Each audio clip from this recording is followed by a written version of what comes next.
What can we do? What are some of the keys that we can begin to use to motivate ourselves when our batteries run low?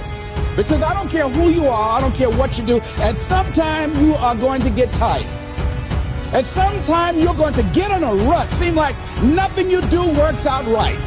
And sometimes it just seems like you just don't have the wherewithal or the will to do anything. That sometimes you act like you're punch drunk. You're just wading through life, just doing time day in and day out, looking at non-discriminatory television, anything that's on, just looking. And depressed, feeling powerless, feeling useless, and bored. What do you do? How do you get yourself out of a rut? How do you, when you know you can do more than what you've been doing and you're not doing it and you're discontent with where you are, you get angry at yourself. How do you get out of that rut? How do you motivate yourself? One of the things that we must do is that we must be involved in working on achieving self-mastery. You must work on yourself continuously. Never be satisfied with yourself. Always know that as you invest the effort and time on you, that's the greatest ability that human beings have above animals. See, a dog can't be anything but a dog. Tree can't be anything but a tree. Human being, you've got unlimited potential. You can put effort on you, and by concentrating on you and developing you, you can transform your life wherever you are right now. So you want to work on yourself. You want to read books that inspire you and motivate you. You want to listen to tapes over and over and over again. And I suggest that you listen to tapes when you first get up in the morning. You want to control the spirit of your day. When you first wake up in the morning, your mind is operating at 10.5 wave cycles per second. That's when the subconscious mind is most impressionable. Whatever you hear in the first 20 minutes when you wake up, that will affect the spirit of your day. When you listen to tapes, listen with relaxed belief. Believing that this can happen for you. And by listening to them, listen to them over and over and over again, and you will get a breakthrough. You can listen to the same tape for months, and all of a sudden you hear something you never heard before. It have a special meaning for you. Or read the same book over again, and you find some special insight. You say, I can't believe I didn't see that the first time. So you want to be involved in developing yourself. Most people won't do that. Most people won't take that kind of effort and invest that kind of energy in themselves because they will fall prey to that conversation within. Oh, don't do that. You don't have time. You're too busy. You're too caught up in the rat race. Most people won't do that. Well, they won't take time to go to lectures. They won't take time to go to seminars. They won't take time to go to classes to improve themselves. And as you continue to work on yourself, you will begin to expand your vision of yourself. You begin to work towards self-mastery, and you will begin to see it reflect itself in all the dimensions of your life, your mental life, your physical life, your social life, in your relationships, your monetary life. So concentrate on developing yourself, because if you don't, I guarantee you that you will make a settlement, and most people have, and most of us already have. What kind of settlement have you made with your life? You know, when we make settlements, out-of-court settlements, you've heard them? That means that you decided to take something less than what you originally wanted to get had you gone into court. And the reason that you settled outside of court is because you didn't believe that you can get it. So you made an out-of-court settlement. Many of us are making in-life settlement. We're settling for less than what we actually deserve. We don't feel good about it, but we make it work in our minds. We'll come up with some kind of excuse to make it all right. What kind of settlement have you made with your life? Many of us settle for less than what we want out of relationships because we don't have the courage to change them. Next thing is that you want to monitor your inner conversations. The things that you say to yourself. You want to watch them, and in watching them, you want to take charge. A friend of mine told me this evening, and she did it excellently. She said, I didn't want to come tonight. I was feeling so depressed. And I said, I'm going anyhow.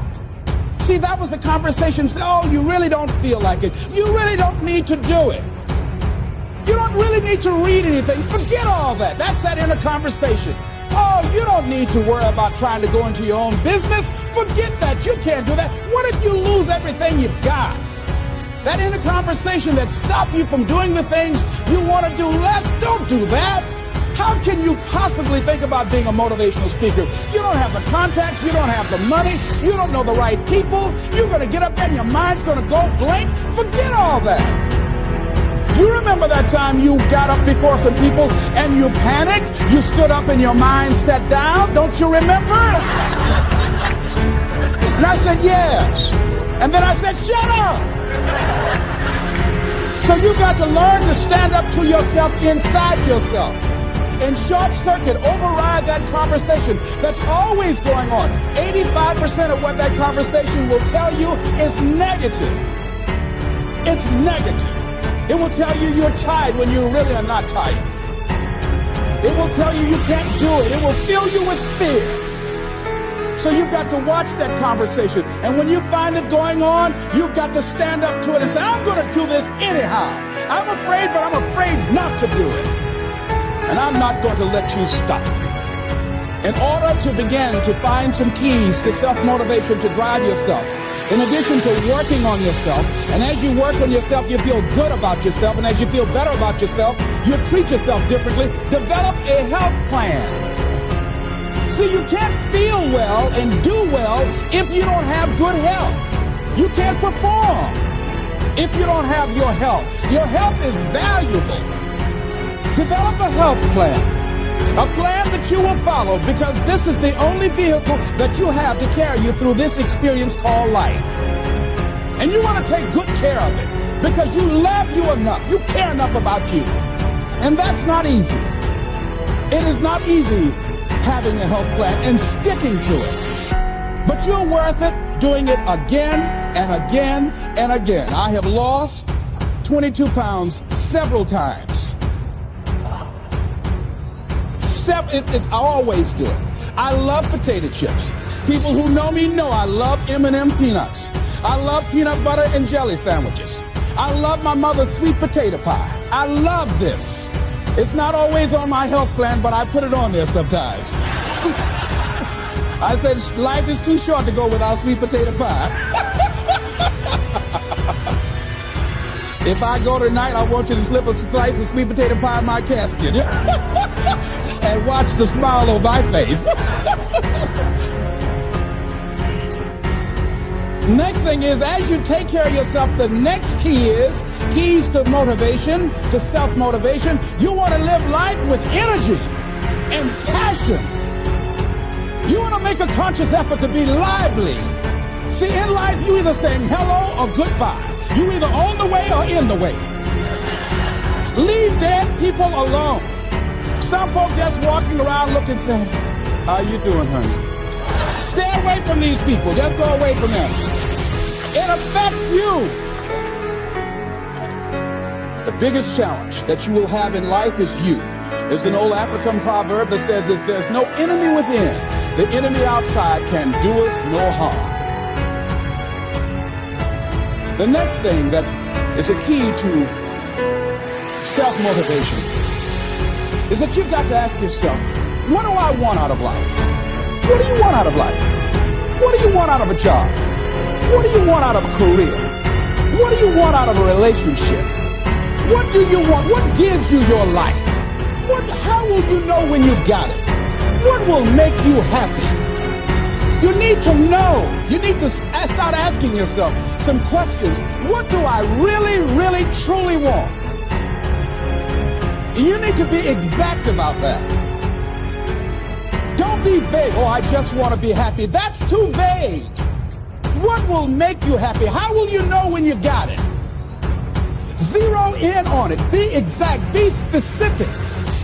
And as you do that, that will stimulate that superconscious mind, or the reticular activating system of your mind, that will begin to find those things, to identify with it. And once you begin to determine that which you want, take the time to write it down. Don't just think about it. Write it down. That is the subjective process that engages the subconscious mind. Write it down. Once you write it down, read it 3 times a day, morning, noon, and night.